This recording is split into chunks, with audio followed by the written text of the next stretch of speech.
Dans une période critique de l'humanité et surtout de la chrétienté. Nous sommes dans une période très critique.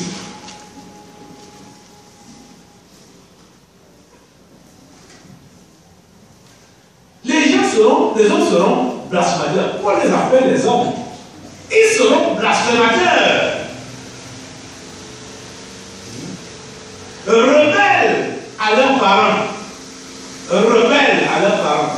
Est-ce que l'histoire de rébellion vous est inconnue? Des enfants rebelles. Et vous voyez, celui qui s'occupe de ton élévateur, comment dire? Celui qui s'occupe de ta foi, je vais parler, il y a un terme là qui m'échappe. C'est-à-dire qui te nourrit de ta nutrition spirituelle, voilà. Celui qui s'occupe de ta nutrition spirituelle, c'est ton parent. C'est ça, non? Et vous savez que le parent spirituel a plus de poids que le parent naturel qui ne connaît pas Dieu. Vous comprenez ça, non? Vous savez ça, non? Et la Bible dit que dans l'Égypte, il y aura des rebelles à leurs parents. Rebelles à leurs parents. Vous êtes parents naturels. Quand votre enfant qui a déjà atteint la majorité lève le don dans votre maison, vous allez faire comment de celui-là? Hein? Vous ne parlez pas? Le chasser. Parents naturels, votre enfant qui a atteint la majorité lève le don dans votre maison, tape la main sur la table, vous allez faire comment? Le chasser.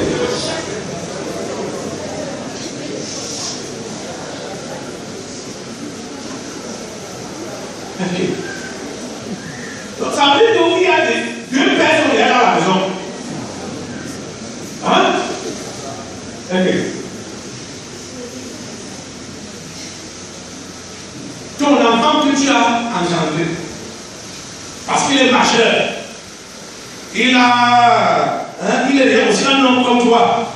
Et comme tu parles, il parle. Ok.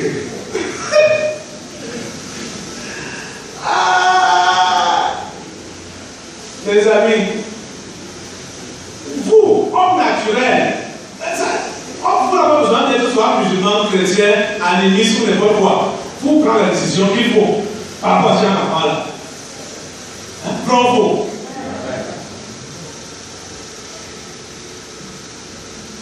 Et la Bible dit que dans les derniers jours, il y aura des temps difficiles. Les enfants vont être rebelles à leurs parents. Vous avez vu ce qui était là hier, vous avez vu ce qui s'est passé ici. Les esprits posent la question, il est qui pour toi, mon père? Mais quelle était la réaction de l'enfant? Il a dit son père. Quelle était la réaction? Hein? La rébellion. La rébellion. Jusqu'à dire que quand lui il a décidé, même Jésus ne peut rien dire pour lui.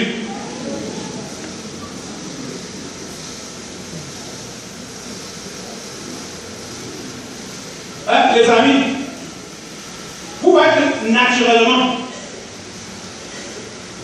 ce que je lui ai dit, c'était ça qu'il fallait dire. Sors d'ici. Parce que un père est un père. Et le père doit prendre l'autorité de père.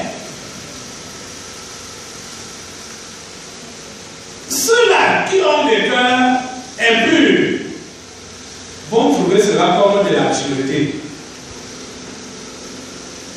Et puis, pour s'allier. Je ne vous refuse même pas de s'allier derrière ce qui est mauvais. Mais chacun a son choix. Josué a dit quoi? Aujourd'hui, choisissez qui vous voulez servir. Ou c'est Baal, ou c'est l'Éternel Dieu. Vous avez le choix. Quant à moi et ma maison, nous servirons l'Éternel. Josué était clair. Élie a également dit ça au peuple. Jusqu'à quand clocherez-vous des deux côtés? Si Baal est Dieu, allez après lui. Si c'est l'Éternel qui est Dieu, allez après lui. Pourquoi vous allez clocher des deux côtés là? Un pied chez Baal, un pied chez l'Éternel. Ça ne se passe pas comme ça. Décidez-vous. Dieu lui-même l'a également dit. Je place devant toi la vie et la mort, le bien et le mal. Et il propose un choix. Il dit, choisis la vie afin que tu vives. Vous êtes tous devant un choix. Cet évangile est une proposition. Ce n'est pas une dictature. C'est une proposition. Et les textes sont déjà écrits à l'avance depuis longtemps. Nous devons seulement les consulter pour les appliquer. Vous avez le comprendre? Vous avez le voir? C'est la raison pour laquelle certains parmi vous là qui peuvent ne pas comprendre une certaine réaction ou bien une certaine décision, ça vaut la peine d'aller fouiller dans la Bible pour trouver la justification au lieu de commencer à bavarder et de vouloir déjà intoxiquer l'autre autour de vous sur des sujets que vous ne maîtrisez pas.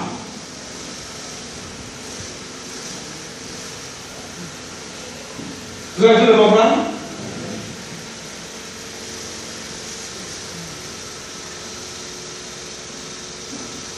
Je ne me place jamais ici si je n'ai pas reçu une parole de Dieu. Jamais. Jamais. Je reste à la prière. Je demande à Dieu, qu'est-ce qu'il faut encore dire? Qu'est-ce qu'il faut encore faire? Où aller? Où me diriger? C'est ce qu'il me dit que je vous dis. Vous comprenez ça? Et sa parole est là. Si ce n'est pas sa parole, ouvrez la Bible pour dire que pasteur, non, ici là, tu avais dit que c'était Dieu, mais voici le contraire. Si j'avais parlé de moi-même, je vais le reconnaître et me rectifier.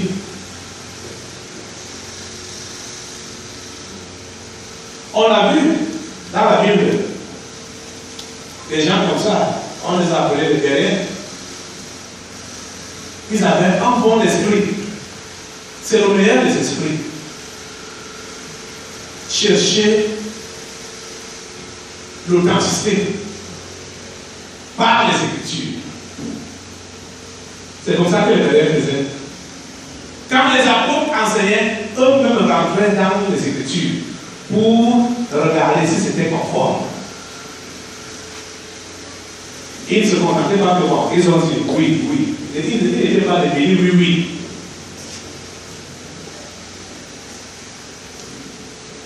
Vous avez le comprendre? Quelqu'un est là? Quelqu'un est là? Oui, moi, ta main. Si tu es là, tu suis cet enseignement.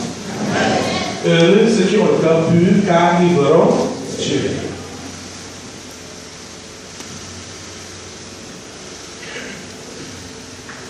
Dans les derniers jours, les hommes seront rebelles à leurs parents.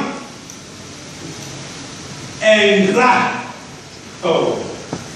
Toujours hier, vous avez vu les exemples. Tout ceci s'est vu hier. Ingrat. Négatif, c'est quoi? Manque de reconnaissance. Dieu guérit une femme de l'aveuglement. L'enfant est têtu à la maison.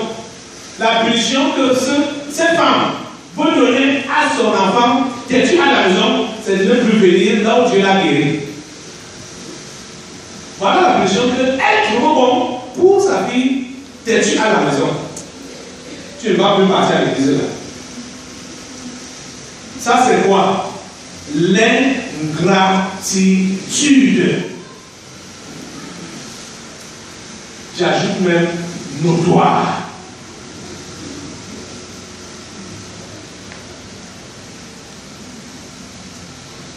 Si vous étiez ingrat un tout petit peu, vous n'avez pas besoin de trouver le miracle, de recouvrer votre vue ou de recouvrer l'usage de vos pieds. Si vous étiez ingrat un tout petit peu, vous ne vous relâcheriez jamais pour les choses de Dieu. Nous devons de la reconnaissance à Dieu. Parce que chaque seconde que tu vis, c'est une seconde de miracle. Où tu n'as pas besoin de chercher des métiers à 14 heures pour rester fidèle à Dieu. Mais les gens cherchent des grands miracles. Écoute, je vais vous donner un exemple très clair. Restez la guerre.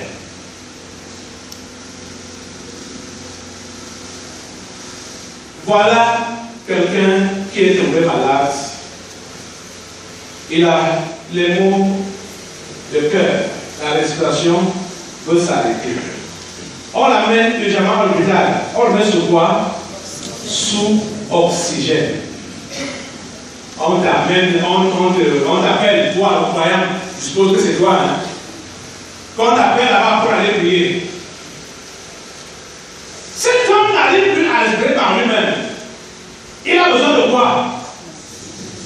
De l'oxygène. C'est ça, non? Et si tu pries pour lui, on enlève l'oxygène. Il commence à respirer normalement. Il a eu quoi? Il a eu quoi?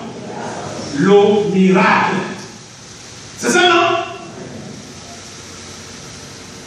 Qui parmi vous ici est rentré avec son casque d'oxygène? Hein? Qui parmi vous, ce matin, est entré ici avec son casque d'oxygène? Qui parmi vous a dit merci à Dieu pour la respiration? Les bouches sont closes. Les gens cherchent ce miracle-là dans les hôpitaux maintenant, là, en réanimation. Vous avez reçu ça gratuitement ce matin en vous réveillant. Mais vous vous rappelez d'hier, je n'ai pas mangé. Seigneur, la journée c'est vraiment. Voilà, voyez une autre journée. Il commence à maudire la journée de maintenant à cause des événements d'hier. Ou peut-être des ménages qu'on t'a prodigués pour le lendemain. Les gens veulent le miracle dans les réanimations, dans les hôpitaux. Le miracle de la respiration libre, sans une aide, sans un casque. Tu as ça gratuitement, tous les jours, 24 heures sur 24. Mon ami, tu cherches encore quel miracle?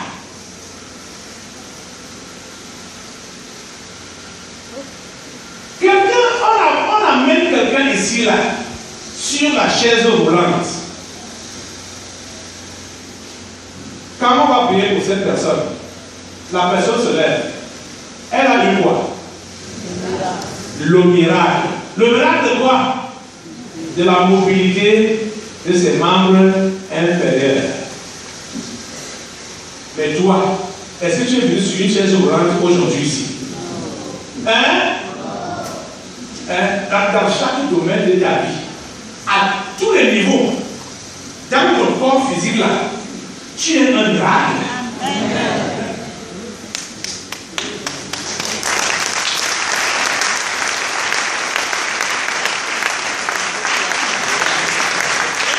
Tu n'as pas besoin de chercher le métier à 14 heures. Sur toi-même. Mais nous sommes remplis d'ingratitude. J'attire votre attention, rien que sur les bienfaits de Dieu sur vous. N'en parlons pas de ce que MTS vous a fait. Dieu seul. Votre vie est un miracle. Il y a des gens qui ne peuvent pas entendre s'ils n'ont pas mis des, on appelle ça comment? Les appareils dans les oreilles là pour entendre. Les oreillettes.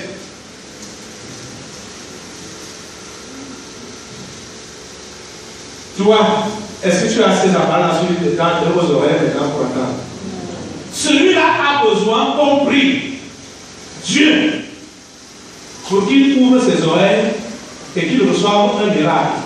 Tu as ce miracle-là 24 heures sur 24. Tu entends sans problème.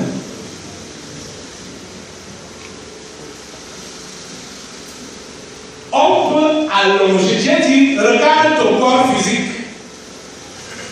Il y a des gens qui ont besoin de ce que tu utilises physiquement là, tous les jours, gratuitement, mais dans l'ingratitude. Les gens ont besoin de ce que tu as là. Ils ont besoin des yeux. Ils ont besoin de ton nez. Ils ont besoin de la bouche. Que toi tu as, ils ont besoin des dents. Que toi tu utilises là. Ils ont besoin même de la langue que tu as là. Mais cette langue-là, toi tu la manipules pour maudire Dieu, pour blasphémer, pour insulter tes frères.